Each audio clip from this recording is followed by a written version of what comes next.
میرے بھائیو یہاں ہر انسان پہ اختیار ہے. اتنی گرمی میں آپ لوگ یہاں آتے ہیں. یہ آستانے، یہ ہماری دکانیں ہیں، یہ ہمارے کاروبار ہیں، یہ آپ کی وجہ سے چلتے ہیں.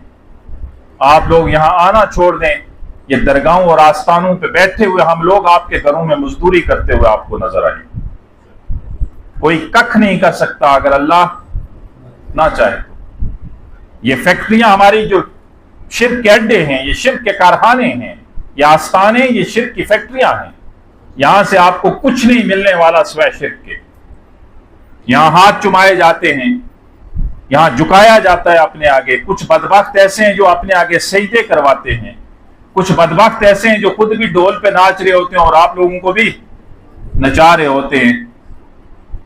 کیا یہی اسلام ہے؟ کیا یہی آقا کریم نبی رحمت صلی اللہ علیہ وآلہ وسلم کا حکم ہے؟ نہیں. ان آستانوں سے میرے بھائیو کچھ نہیں ملنے والا. مجھے تو یہ نہیں پتا میری اگلی سانس بھی آئے گی کہ نہیں، میں یہاں سے اٹھ بھی سکوں گا کہ نہیں. کوئی ککھ نہیں کر سکتا اگر اللہ ہر چیز پر قادر کون ہے؟ مشکل کشا کون ہے؟ حاجت روا کون ہے؟ داتا اور دستگیر کون ہے؟ اللہ ہی. اللہ ہی. ہر چیز پر قادر کون ہے؟ اللہ ہی. اپنے اللہ سے تعلق بنائیے. اللہ کی قسم پھر کہیں اور جانے کی ضرورت ہے.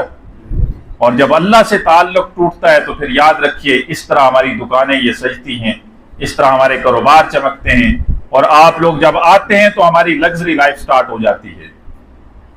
ہماری لگژری لائف پھر ہمارے آپ کے آنے سے، آپ کے نذرانوں سے، آپ کے چڑھاووں سے، آپ کے چندوں سے پھر ہماری لگژری لائف سٹارٹ ہوتی ہے. پھر ہمارے بینک بیلنس زیادہ ہوتے ہیں، پھر ہمارے بنگلے اور گاڑیاں کوٹھیاں بنتی ہیں. آپ آنا چھوڑ دیں، ہم آپ کے گھروں میں مزدوری کرتے ہوئے آپ کو نظر آئیں.